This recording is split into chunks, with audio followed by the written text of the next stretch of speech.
Just have a fun and listen to it.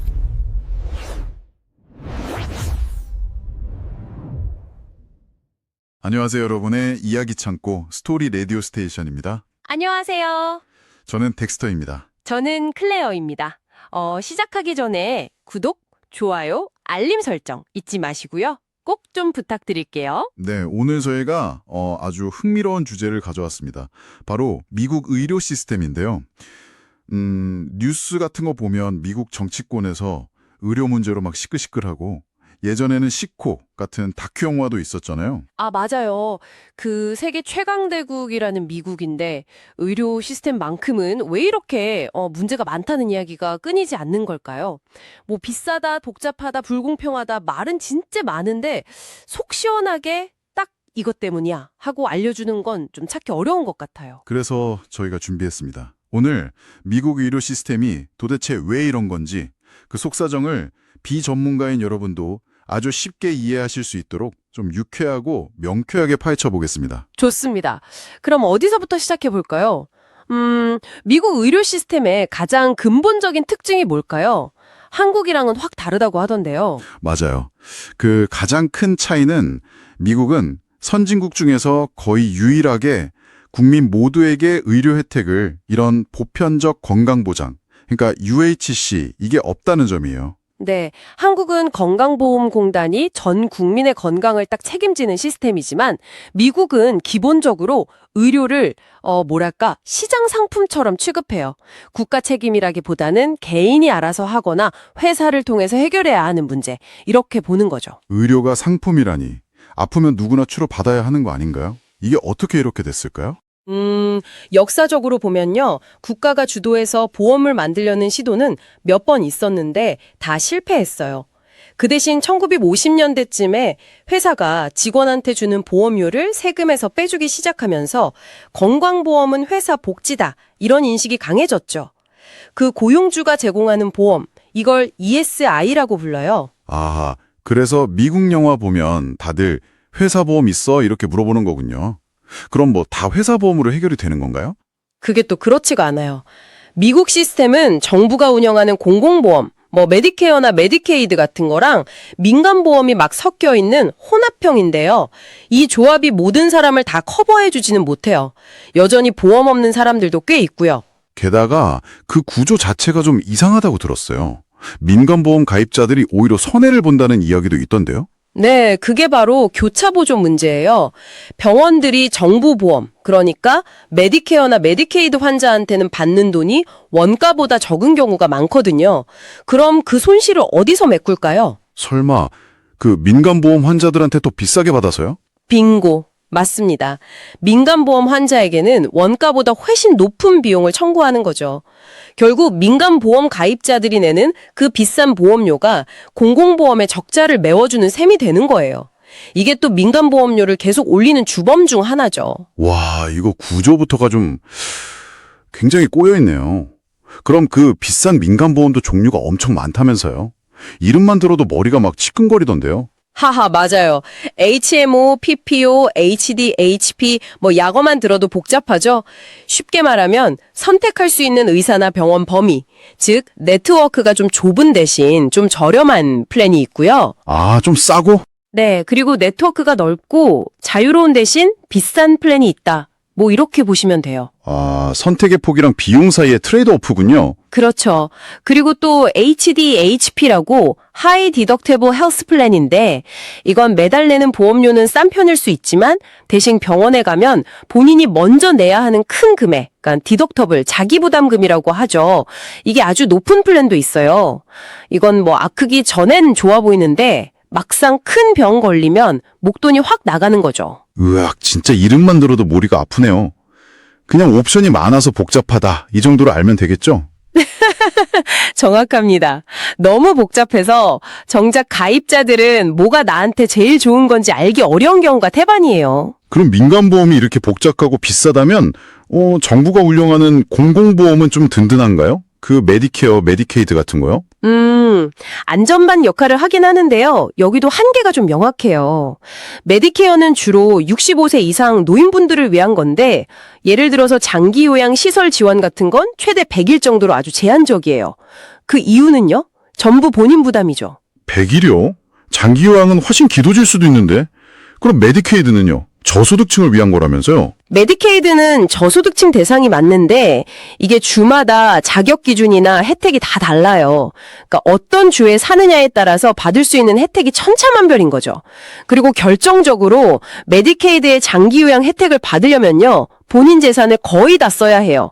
자산 고갈, 메디케이드 스펜드 다운이라고 불릴 정도죠. 신청하기 전 5년간 재산 내역까지 다 보니까 미리 재산을 숨기기도 어렵고요. 그럼 공공보험도 뭐 완벽한 해결책은 아니네요. 결국 기댈 곳이 마땅치 않다는 느낌인데요. 네, 그래서 미국에서는 보험 용어를 잘 아는 게 정말 중요해요. 보험이 있어도 예상치 못한 돈이 계속 나가거든요. 프리미엄은 매달 내는 보험료니까 다들 아실 테고. 네, 그건 알죠. 근데 그 디덕터블, 코페이, 코인슈런스 이런 건 정말 헷갈려요. 그렇죠. 디덕터블은 보험 혜택이 시작되기 전에 내가 먼저 채워야 하는 금액이에요. 예를 들어 디덕터블이 200만 원이다. 그러면 그 해 병원비가 200만 원 나올 때까지는 내 돈으로 다 내야 하는 거죠. 이게 높으면 월 보험료는 싸지만 아플 때 부담이 크고요. 아, 일종의 문턱 같은 거네요. 그럼 코페이는요? 코페이는 병원 갈 때마다 또 약 탈 때마다 정해진 금액을 내는 거예요. 뭐 진료 한 번에 $20 이런 식으로요. 이건 디덕터블이랑 상관없이 낼 수도 있고요. 아, 소액 정액 부담금이군요. 마지막으로 코인슈런스는 뭔가요? 그건 비율 같던데. 맞아요. 디덕터블을 다 채우고 나서 그 이후에 나오는 병원비를 보험사랑 나랑 나눠내는 비율이에요. 내가 20%, 보험사가 80% 이런 식으로요. 호호, 프리미엄 내고 아프면 디덕터블 채우고 갈 때마다 코페이 내고 큰 병 걸리면 코인슈런스까지 내고. 와, 이거 보험 있어도 돈 계산 계속해야 하는 거네요. 네, 그래서 마지막으로 본인 부담 상한액 아웃 오브 포켓 맥시멈 OP 맥스라는 게 있어요.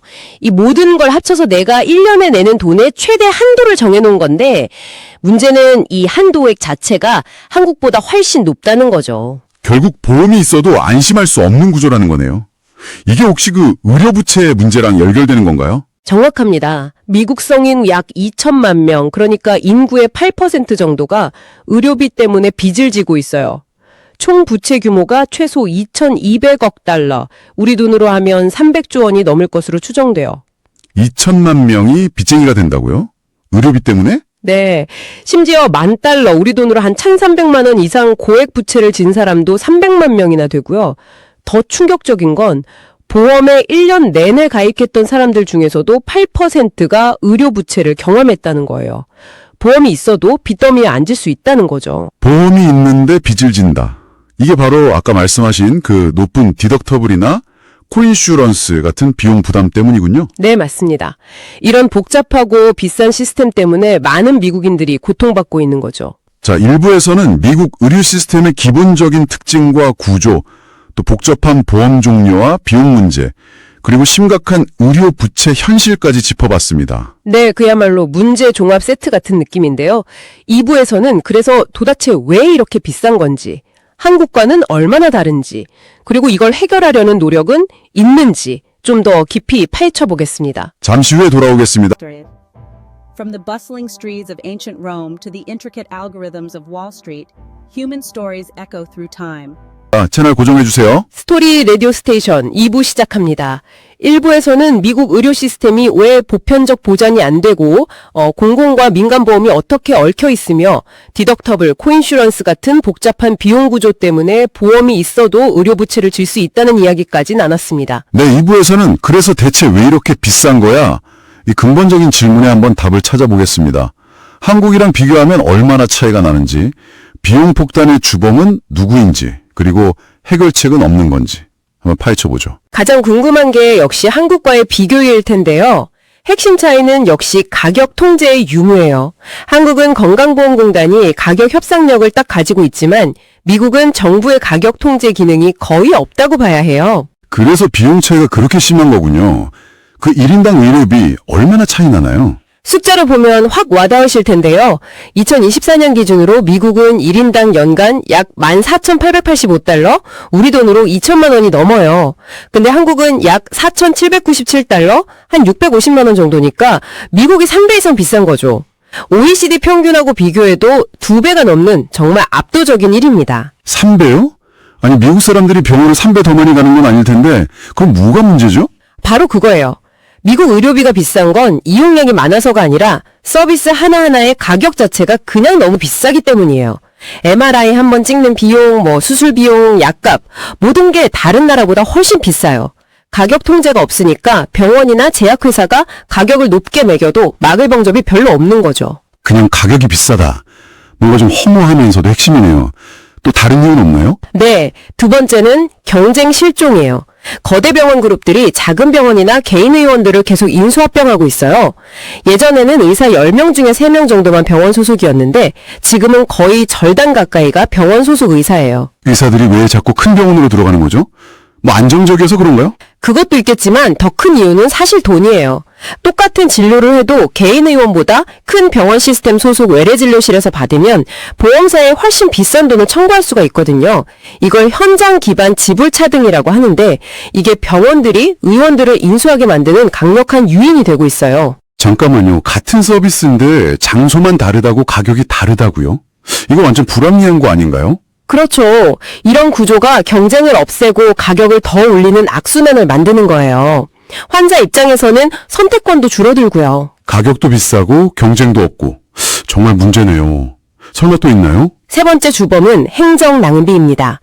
시스템이 너무 복잡하다 보니까 서류 처리하고 보험금 청구하고 승인 받고 이런 행정 업무에 들어가는 비용만 전체 의료비의 한 7.6%, 연간 1조 달러 이상이라고 해요. 1인당 100만 원 넘는 돈이 그냥 서류 작업에 쓰이는 거죠. 다른 나라 평균의 2배예요. 행정비용만 1조 달러요. 와, 그냥 돈이 줄줄 새는 느낌인데요. 보험 청구 한 건 처리하는데 4주에서 6주가 걸리고 비용도 꽤 들어요. 또 사전 승인이라고 특정 치료나 약을 쓰기 전에 일일이 보험사 허락을 받아야 하는데 이것도 시간과 비용 낭비가 엄청나죠. 아유, 듣기만 해도 답답하네요. 혹시 약값은 어떤가요? 미국 약값 비싸다는 얘기도 유명하잖아요. 약값 문제도 빼놓을 수 없죠. 여기에는 PBM, 즉 약국 혜택 관리자라는 중간 업체의 역할이 커요. 보험사를 대신해서 제약회사랑 약값을 협상하는 역할을 하는데 협상해주면 좋은 거 아닌가요? 약값을 깎아줄 텐데요. 문제는 얘네 수익 구조가 완전 깜깜이라는 거예요. 제약회사한테 리베이트를 받아서 약값을 낮추는 척하지만 그 리베이트를 다 돌려주지 않고 중간에서 챙기는 경우가 많아요. 또 보험사에는 비싸게 청구하고 약국에는 싸게 지급해서 그 차약, 스프레드 프라이싱이라고 하죠.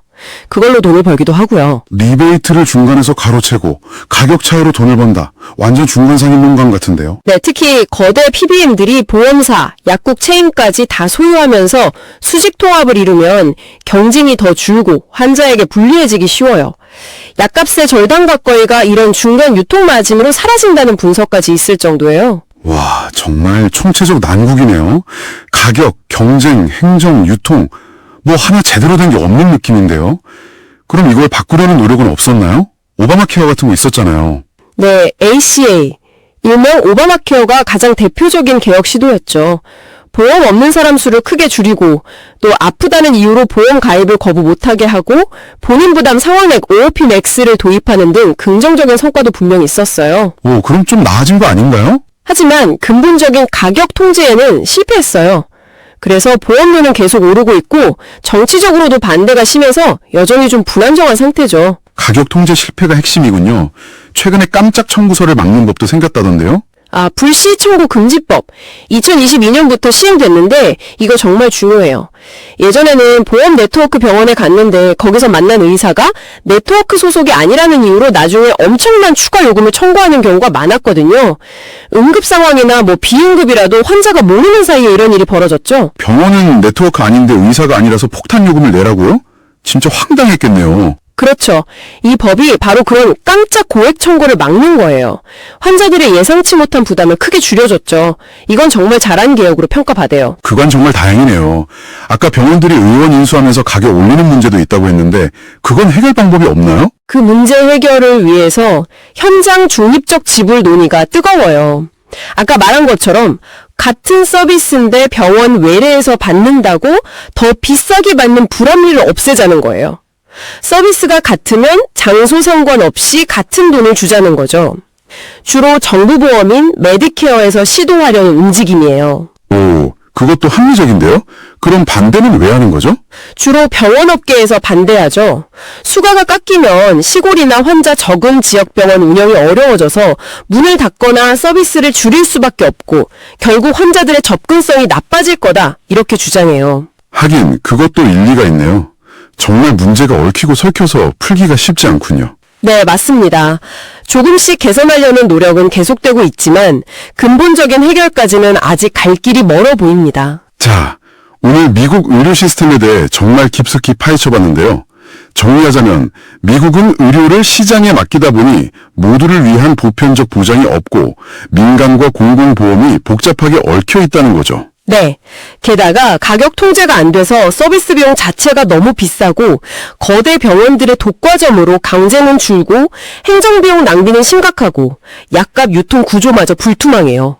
이 모든 게 합쳐져서 세계 최고 수준의 의료비를 만들고 보험이 있어도 많은 사람들이 의료 부채에 시달리게 되는 거고요. 한국과 비교하면 1인당 의료비는 3배 이상 비싼데 효율성은 떨어지고 오바마 케어나 불시 청구 금지법 같은 개선 노력에도 불구하고 근본적인 가격 문제나 경쟁 부족, 행정 비효율은 여전히 큰 숙제로 남아있군요. 맞습니다. 앞으로 가격을 투명하게 공개하고 독과점을 막고 행정 절차를 간소화하는 등 더 많은 노력이 필요해 보입니다. 오늘 이야기 어떠셨나요, 여러분? 미국 의료 시스템에 대한 궁금증 좀 시원하게 풀리셨기를 바랍니다. 저희 이야기가 마음에 드셨다면 구독, 좋아요, 알림 설정 다시 한번 간곡히 부탁드립니다. 여러분의 클릭 한 번이 저희에겐 정말 큰 힘이 됩니다. 여러분의 이야기 창고 스토리 라디오 스테이션 다음에도 더 흥미로운 이야기로 찾아뵙겠습니다. 지금까지 클레어 덱스터였습니다. 감사합니다.